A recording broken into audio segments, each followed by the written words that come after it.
Tes 1 2. Baik. Assalamualaikum warahmatullahi wabarakatuh. Apa kabar teman-teman semuanya? Semoga dalam keadaan sehat walafiat, sehat jasmani maupun rohani. Selanjutnya, perkenalkan, nama saya Muhammad Amkutbi.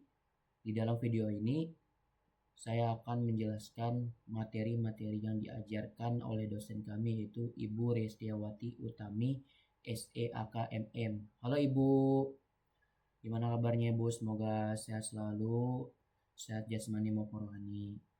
Amin amin ya robbal alamin. Baik, kita lanjut saja langsung ke dalam materinya.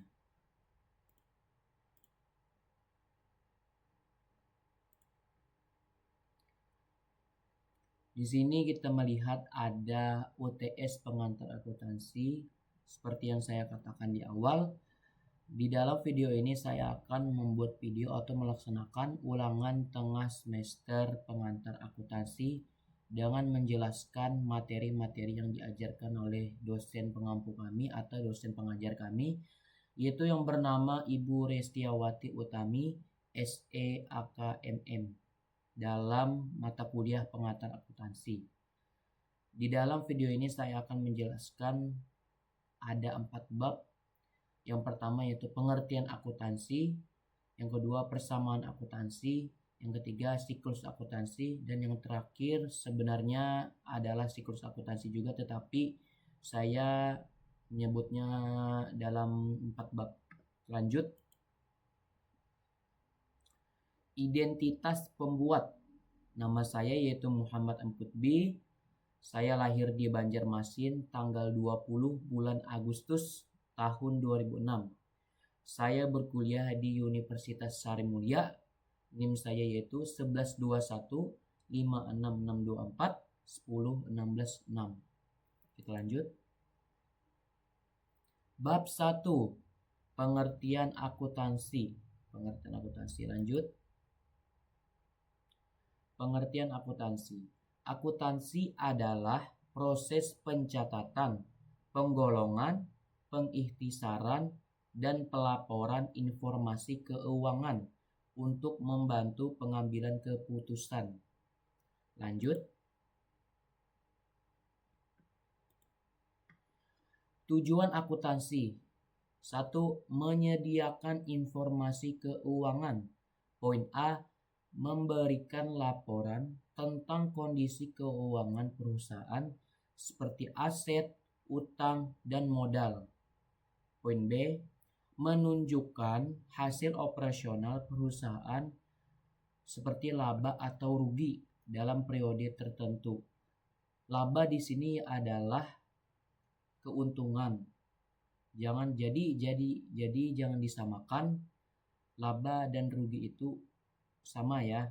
Tetapi laba adalah keuntungan dan rugi adalah rugi. Yang kedua, mendukung pengambilan keputusan.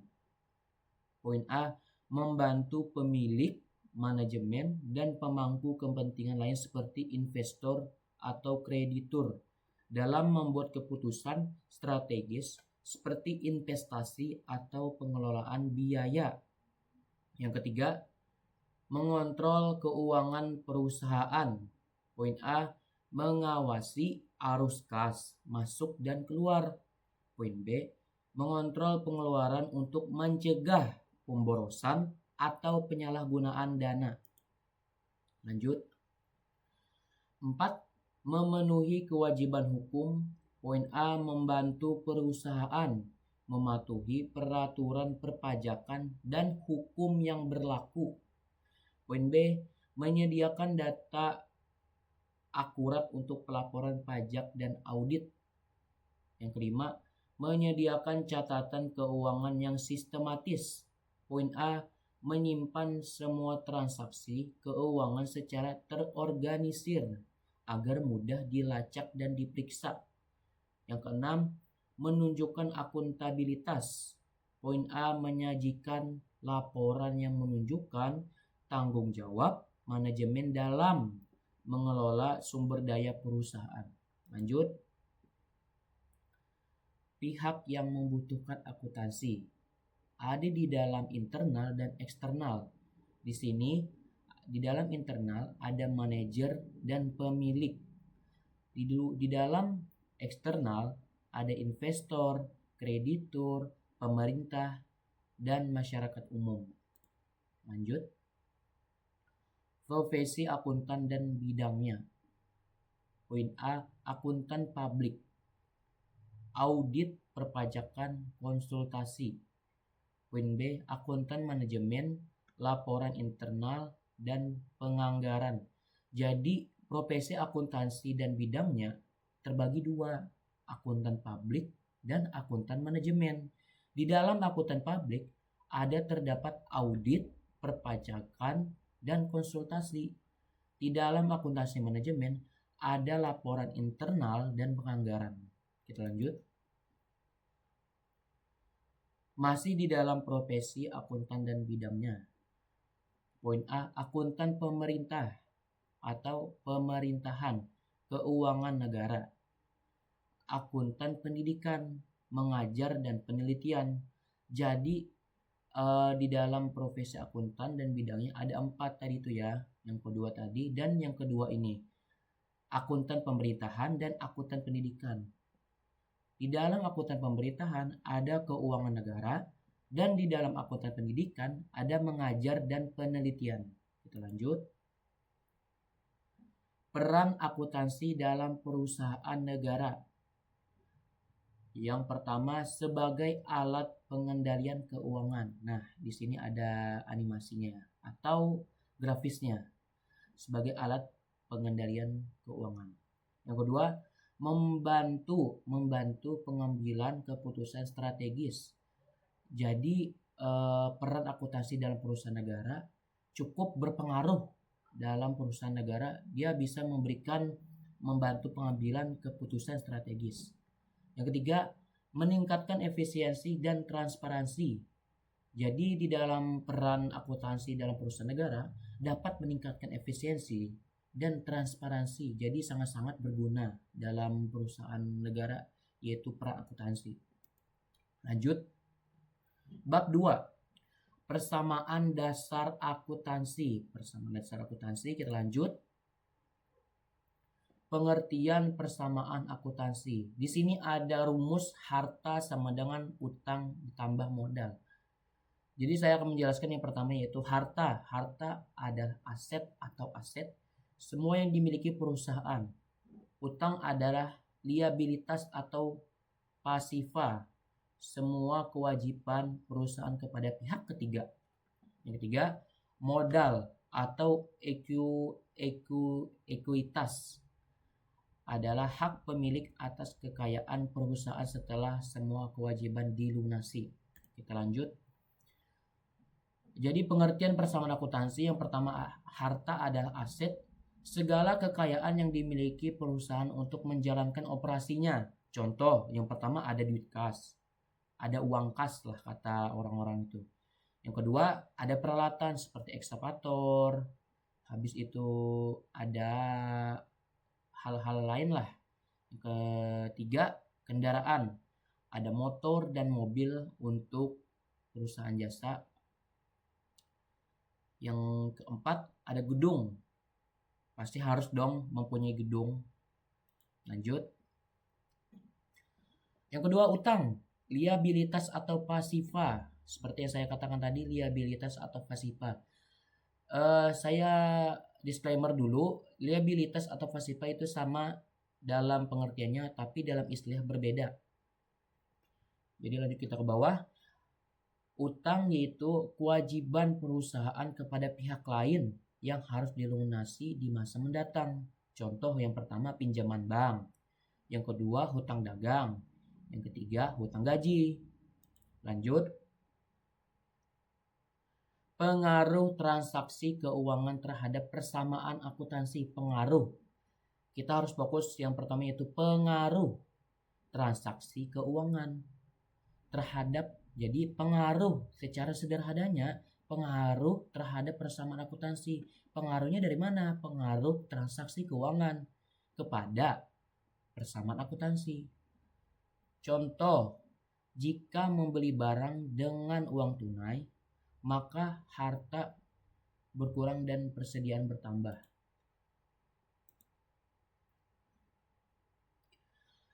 Yang kedua, setiap transaksi memengaruhi minimal 2 akun, tetapi persamaan tetap seimbang. Lanjut. Mencatat transaksi keuangan dengan persamaan akuntansi. Identifikasi akun yang terpengaruh. Yang kedua, catat perubahan pada harta, utang, atau modal. Contoh, modal awal 100 juta, pembelian peralatan sebesar 10 juta. Harta bertambah, modal tetap. Paham? Harta bertambah, modal tetap. Oke.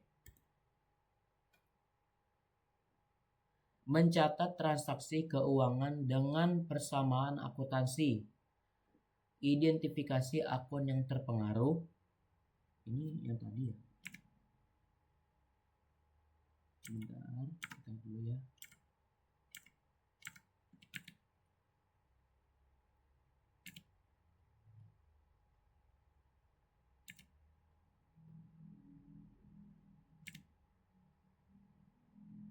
Oh ya, sama aja. Lanjut ke bab 3. Proses akuntansi. Lanjut. Akun. Di sini saya akan menjelaskan apa itu akun. Akun adalah catatan yang digunakan untuk mencatat dan mengelompokkan setiap transaksi keuangan yang terjadi. Akun juga membantu kita memahami kemana uang perusahaan mengalir, dari mana datangnya, dan apa yang dimiliki atau harus dibayar. Lanjut.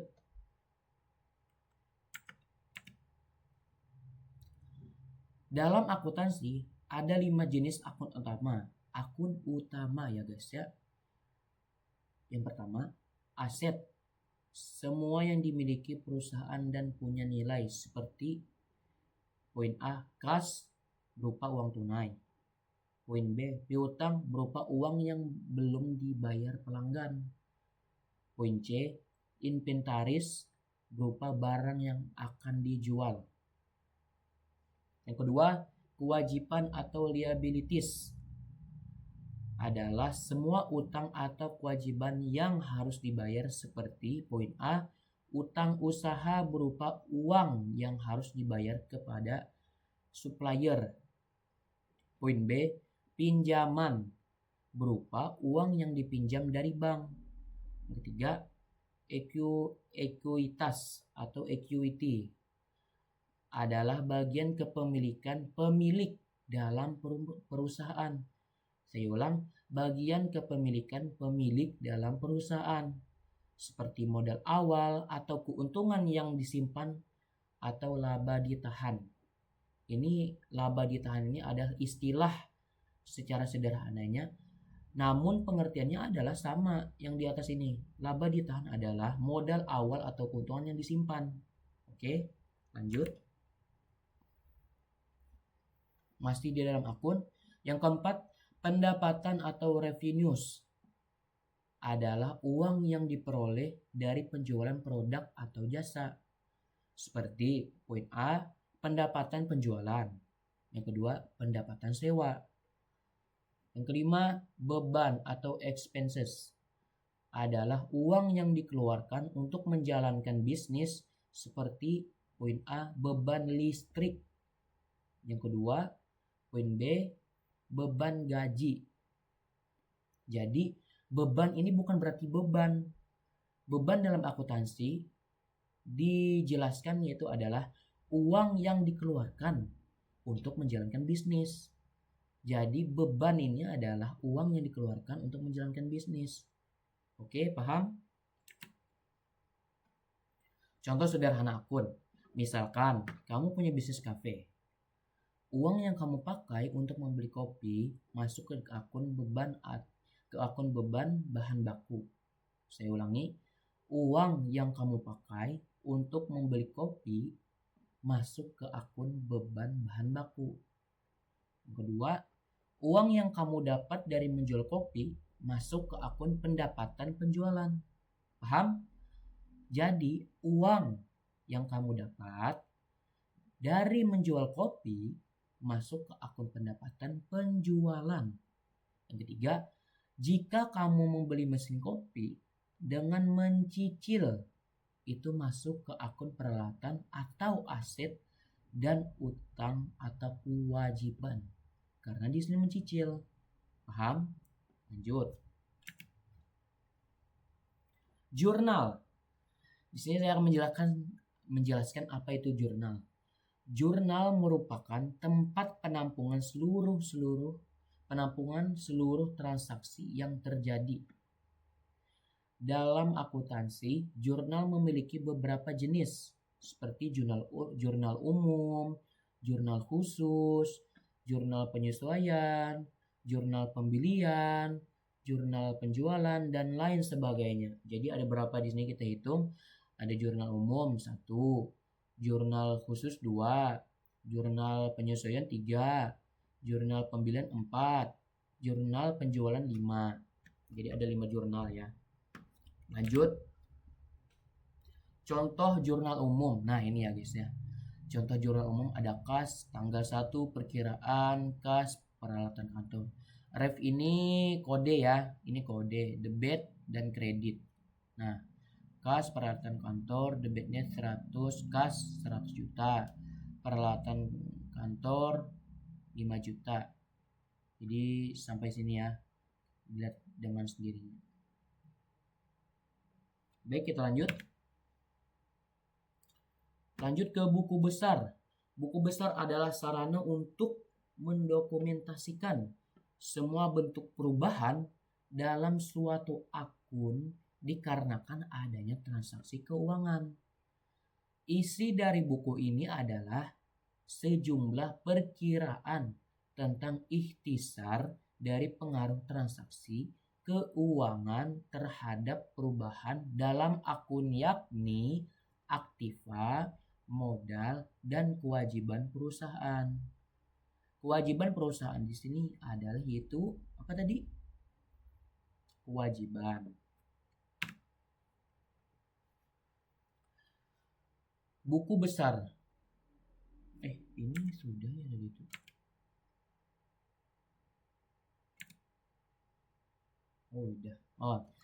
Ini contoh buku besar. Buku besar perusahaan dagang entry jurnal umum PT Jurnal Nusantara periode Juni 2023. Nama akun kas bla bla bla bla. Kode akun 101. Nama akun piutang usaha, tanggal. Nah, di sini kita bisa lihat ya guys ya. Nama akun kas. Nah, pendapatan. Piutang usahanya penerimaan piutang. Perlengkapannya perlengkapan kantor. Jadi setiap kas dan piutang usaha dan perlengkapan itu beda-beda penyebutannya. Kita lihat di bagian debit. Debitnya 24 juta bagian pendapatan usaha. Tanggal 6 bulan 9 2023. Kita lihat di bagian piutang usaha tanggal 6 bulan 12 2023 penerimaan piutang. Sebesar debitnya 11 juta, debitnya 11 juta. Sini 7 juta. Penerimaan piutang sebesar 7 juta, debitnya 18 juta. Jadi ini jumlahnya ya guys ya. Jadi 11 juta tambah 7 juta itu sebesar 18 juta. Kemudian nama akun perlengkapan tanggal 6 tanggal 6 bulan 7 2023 perlengkapan kantor 3.500.000. Tanggal 6 ini kayaknya bukan tanggal deh, ini bulan. Ya maaf ini bulan 6 tanggal 22 tahun 2003 perlengkapan IT kreditnya. Jadi dia masuk ke dalam kredit bukan debit sebesar 4.750. Baik, kita lanjut. Neraca saldo. Neraca saldo adalah kegiatan pencatatan pada setiap transaksi perusahaan yang meliputi laporan penjualan, biaya, hutang, piutang, dan lain sebagainya. Ini berarti bahwa dalam setiap neraca saldo menyajikan total untuk setiap akun, aset, kewajiban, ekuitas, pendapatan, beban, keuntungan, dan kerugian. Jadi di dalam neraca saldo ini menyajikan total untuk setiap akun aset. Jadi akun aset, kewajiban, ekuitas, pendapatan, beban, keuntungan, dan kerugian. Sampai di sini paham? Paham. Lanjut. Laporan keuangan. Ada tiga. Ada 3 atau ada 5? Saya lupa, sebenarnya ada 5 kayaknya. Atau ada 6. Baik, kita lanjut. Yang pertama, laporan rugi adalah mengukur profitabilitas. Yang kedua, neraca adalah gambaran aset, kewajiban, dan modal. Yang ketiga, arus kas adalah informasi tentang aliran kas masuk dan keluar. Lanjut. Laporan laba rugi. Bagian-bagian laporan keuangan berikutnya yaitu laporan laba rugi. Dari namanya saja Anda tentu sudah mengetahui isi dari laporan keuangan satu ini, yang mana pemilik usaha maupun para pemangku kepentingan dalam perusahaan dapat menemukan informasi apakah bisnis dalam suatu periode tertentu berhasil profit atau sebaliknya. Laporan laba rugi.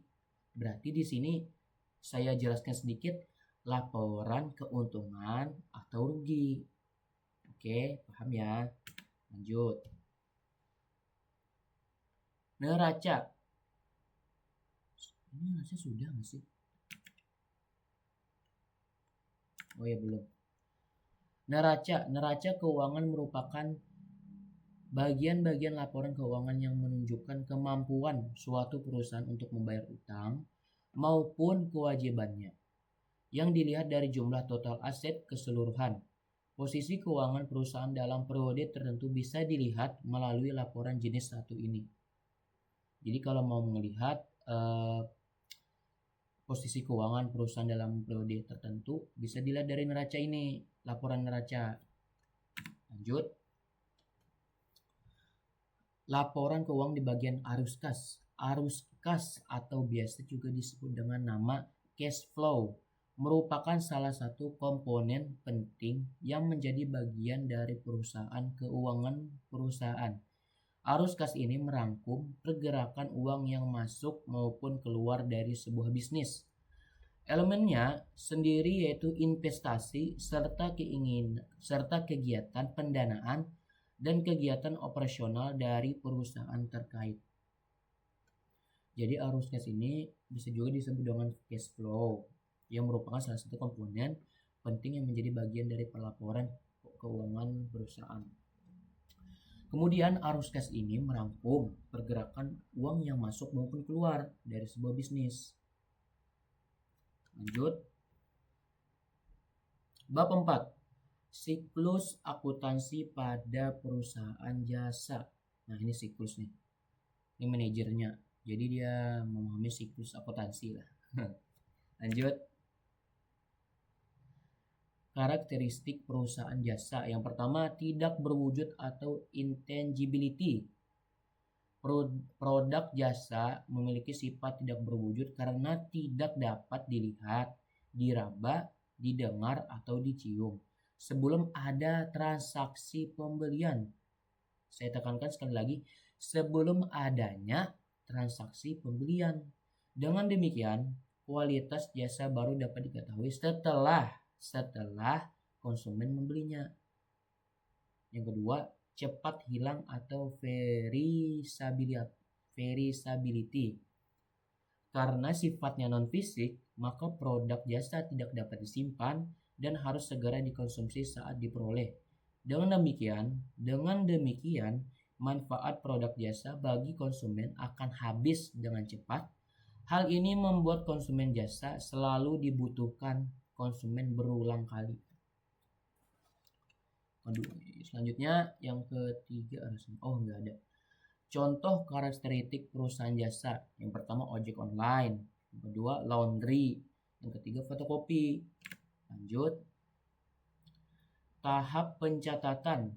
Tahap pertama dalam siklus akuntansi adalah tahap pencatatan, di mana tahap pencatatan ini terdiri dari aktivitas mencatat semua transaksi yang terjadi, mulai dari transaksi pembelian, penjualan, pembiayaan, dan sebagainya. Transaksi yang terjadi harus didukung dengan adanya bukti transaksi yang tujuannya adalah untuk pembuktian bahwa benar-benar telah terjadi transaksi. Setelah bukti transaksi, selanjutnya adalah mencatat ke jurnal umum, jurnal khusus atau opsional, lalu posting ke buku besar dan buku besar pembantu atau opsional. Lanjut, tahap pengikhtisaran.